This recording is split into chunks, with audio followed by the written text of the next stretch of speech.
Alors, oula. Alors bonjour tout le monde, je m'appelle Edson, je suis zoopédagogue et je suis aussi collaborateur pour les projets nature ici à Aquatis. Et puis, j'aimerais vous demander de faire un petit exercice. Donc, imaginez-vous, il commence à faire beau, la pluie s'arrête, vous mettez vos chaussures de marche et puis vous partez faire une promenade dans la forêt. Et là, vous sentez soudainement quelque chose se briser sous vos semelles. Et même si vous avez vos écouteurs, vous n'entendrez rien, mais vous allez sentir quelque chose. Et les réactions sont totalement différentes. Alors, le premier groupe va simplement se dire « mais j'ai dû marcher sur une noix ou sur une écorce ». Et puis ils vont simplement continuer leur promenade dans l'indifférence. Le deuxième groupe va se retourner, constater la coquille brisée. Tant pis, c'est la vie, c'est comme ça. Troisième groupe se retourne. Bah, c'est gluant, c'est baveux, c'est brun. Alors, bien sûr, le but, c'est pas de vous faire culpabiliser, même si c'est une entrée en matière assez forte. Mais pourquoi autant d'indifférence envers les escargots? Parce que si on était à vélo maintenant et qu'on avait roulé sur un hérisson, bah, la réaction serait totalement différente. Alors, aujourd'hui, j'aimerais accomplir 3 choses. La première, j'aimerais revaloriser les escargots. Donc parler de leur importance et de leur beauté. La deuxième, c'est de parler de la fragilité des escargots à travers quelques chiffres et des menaces qui pèsent sur ces escargots et qui témoignent quand même de cette indifférence générale. La troisième chose, j'aimerais vous parler d'une espèce qui s'appelle Gratiana quadrifoglio. C'est une espèce pour laquelle on s'est engagé en fin d'année passée ici à Aquatis pour la préserver. Elle est rarissime et endémique du Tessin. Mais tout d'abord, l'importance des escargots. Alors, les escargots sont super utiles parce qu'ils vont recycler la matière organique morte, donc les feuilles, les carcasses, les fruits, et puis rendre tout ça accessible pour les plantes. Par exemple, on a l'escargot de frégate qui fait ça, et c'est une espèce qu'on a ici à Aquatis, super importante, et on fait l'élevage pour cette espèce à la nurserie. Les escargots contrôlent aussi la croissance des algues et permettent de maintenir la qualité de l'eau, justement, parce qu'il y a moins d'algues, et du coup, ils sont aussi indicateurs de la qualité de l'eau. Donc vous avez ici les Red Racer Nerite Snails que vous verrez en beaucoup plus grand. J'ai préparé quelques slides pour vous montrer la beauté de ces escargots. Mais les escargots peuvent aussi servir pour mesurer la pollution. Donc en fait, ils ont des glandes et ils sont capables de stocker des traces infimes de pollution dans ces glandes. Donc même les appareils chimiques n'arrivent pas à le faire aussi bien que les escargots. Et du coup, en 2018, à Besançon, il y a des chercheurs qui ont justement fait cette expérience et puis ça marchait très bien. Mais les escargots sont aussi importants pour d'autres raisons en fait. Ils servent de nourriture pour pas mal d'animaux, donc les mammifères, les renards, les hérissons, les oiseaux, les grenouilles, les insectes, donc ça c'est une larve de luciole, et puis les lézards. Donc en fait ils sont vraiment à la base de la chaîne alimentaire. Mais peut-être qu'on devrait se poser une question plus philosophique. Est-ce qu'on sauvegarde une espèce parce qu'elle est importante, ou est-ce qu'on sauvegarde une espèce parce qu'on a envie de vivre dans un monde qui est beau? Et là, je rejoins justement la présentation sur les oiseaux. Est-ce qu'on a envie de continuer à pouvoir entendre des oiseaux chanter le matin, quand on se promène dans une forêt, pouvoir s'émerveiller devant de belles espèces? Eh bien oui. Et du coup, mais je pourrais utiliser ça en fait. Alors, la première espèce dont j'aimerais vous parler s'appelle Zoospeum tolossum, qui a été découverte en 2013. C'est une espèce toute petite avec une coquille transparente qui fait 1 mm et qui vit à 1000 mètres sous vos pieds, mais en Croatie. Et en fait, c'est vraiment la reine de l'adaptation, parce qu'elle vit dans des caves où il fait 100% d'humidité et 3 degrés. Donc nous, quand il fait 9 degrés, on se plaint déjà, donc elle, voilà, chapeau quoi. Prochaine espèce, les Nerite Racer Snails. Donc là, tout ce que vous voyez, c'est une seule et même espèce. Comment j'utilise le curseur? Bon, bref, c'est une seule et même espèce. Et pourquoi est-ce qu'on les appelle comme ça? Eh ben, parce qu'elles ont comme des traces de pneus, en fait, comme c'était des roues de voiture. Elles sont super belles. On les trouve dans l'eau saumâtre, dans l'eau douce, dans l'eau salée, et puis elles sont natives des Philippines et d'Indonésie. Nous avons aussi ces petites beautés, donc les Cuban land snails, qui ont cette couleur un peu automnale. Et là aussi, une seule et même espèce, mais chaque individu est différent. Et ça, c'est assez symbolique, parce que ça montre que les escargots, ce n'est pas juste des clones les uns des autres, mais chaque individu compte. Mais on n'a pas besoin d'aller super loin pour observer de beaux escargots. En fait, vous avez ici l'escargot des jardins qu'on trouve en Europe centrale et en Europe de l'Ouest, qu'on trouve dans les haies, dans les forêts, donc il est assez commun, donc pas besoin de trop se déplacer. Mais malgré leur beauté, on les connaît assez mal et du coup, il y a quand même une certaine indifférence. Et mondialement, ils sont très menacés. Donc ici, vous avez des statistiques faites par la liste rouge, l'IUCN, et puis ils ont pris en compte les 7458 espèces de gastéropodes au monde. Donc les gastéropodes, c'est aussi les limaces et les escargots. Sur ces espèces-là, 3,6%, donc 268 espèces, sont déjà éteintes. C'est la tranche noire que vous voyez là-haut. 24,4% des espèces, soit 1819 espèces, sont menacées. Donc là, c'est ce que vous avez en rouge, orange et puis jaune. 22,1% des espèces, soit 1648 espèces, ont des données qui sont insuffisantes. Donc en fait, elles sont potentiellement menacées, on ne le sait pas, et peut-être qu'elles disparaissent sous nos yeux de manière indifférente.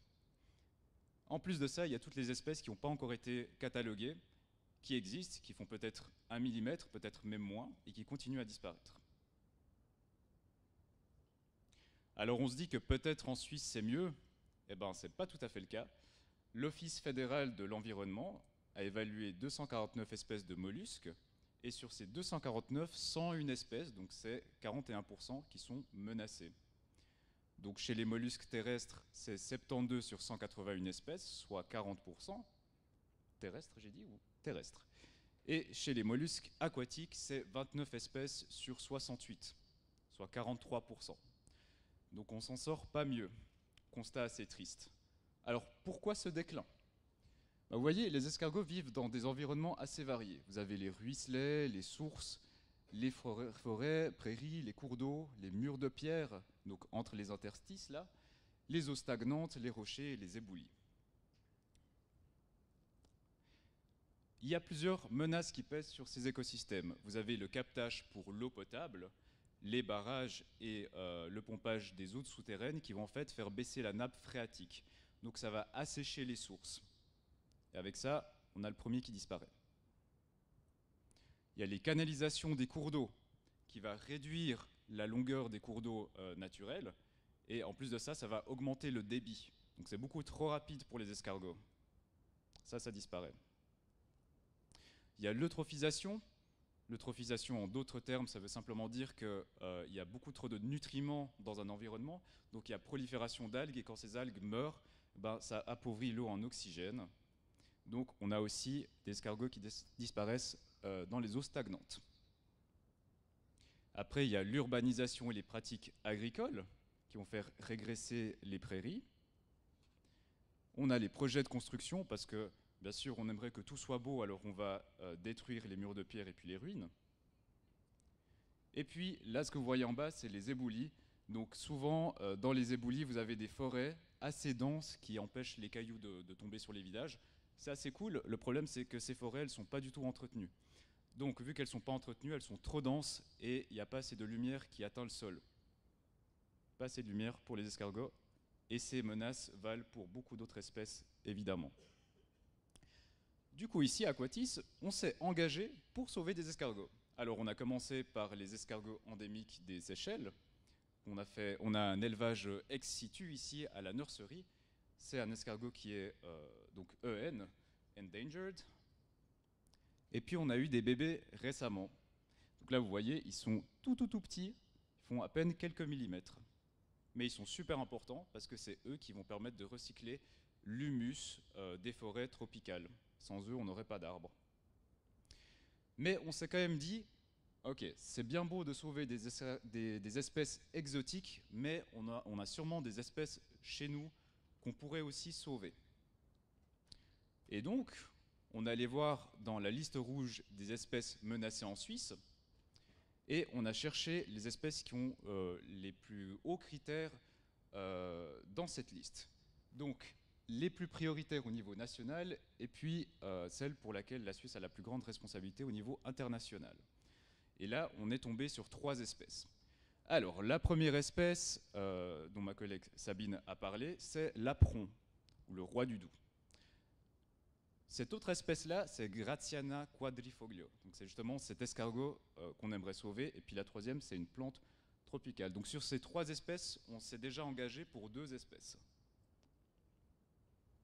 Et on aimerait faire un élevage ex situ de Gratiana, comme on l'a fait pour les escargots de frégate.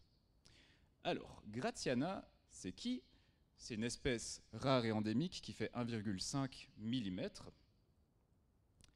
Elle est toute petite et puis elle est menacée principalement par l'épuisement des sources en raison du captage de l'eau. Et elle existe que dans 2 sources en Suisse, a priori, peut-être plus, mais ça on ne le sait pas, sur Monte San Giorgio dans le Tessin. Donc voici une image prise par Michel. L'environnement dans lequel elle vit ressemble à ça. Il y a de la mousse, il y a des rochers un peu calcaires. Imaginez juste maintenant un petit filet d'eau qui passe, et puis elles existent là-dedans, très exposées à l'environnement.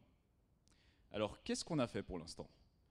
Pour l'instant, ce qu'on a fait, c'est qu'on est allé contacter Tibio. Tibio, c'est une entreprise suisse qui fait du consulting et de biotechnologie, et ils font des analyses chimiques de l'eau. Et le directeur de Tibio, c'est Davide Stedler, qui est aussi chargé de cours à l'université de Lugano. Et puis, nous lui avons parlé de cette mise en place du projet, et il a été très emballé. Et il nous a fait plusieurs suggestions, donc maintenant c'est un partenaire même, et il a dit, on pourrait faire des analyses des microalgues, on pourrait analyser la composition des roches, on pourrait voir le taux d'oxygène dissous dans l'eau, le pH aussi. On pourrait voir ces différents éléments, donc on a là le calcium, le magnésium, le sodium, le phosphate, les nitrates et les nitrites. Il pourrait même prendre des photos, ou aller sur le terrain avec ses élèves et prendre des photos, et du coup ça permettrait de compléter pas mal des informations que nous, on a déjà cherchées, donc dans la littérature scientifique, dans la liste rouge sur Mollusca Bays, dans un article scientifique qui est en fait le seul article qui parle de cette espèce, tellement elle est rare. Cet article a été écrit par Martin Hase en 2002. D'ailleurs, c'est grâce à ça qu'on a les coordonnées GPS pour cette espèce. Donc on sait exactement où elle se trouve, si elle existe encore, bien sûr, parce qu'on n'est pas sûr de ça. Mais dans la conservation, on ne peut pas attendre, il faut agir. Dans quelle direction va-t-on? Alors là, nous sommes en train de faire la rédaction du projet de conservation avec les informations que nous avons déjà trouvées, mais qui vont aussi être complémentées par les résultats des analyses chimiques de l'eau de Tibio. Et puis, on est aussi en train gentiment de penser à la maintenance dans l'aquarium. Ensuite, il faudra soumettre une proposition au canton du Tessin pour avoir les autorisations. Récolter les escargots sur place, donc ça va être des membres d'Aquatis, de Tibio et puis de Soupsy, qui est une université au Tessin. Et ensuite, on fera l'élevage de Gratiana à Aquatis, et nous l'espérons avoir plein de petits bébés. Alors voilà, merci beaucoup pour votre attention.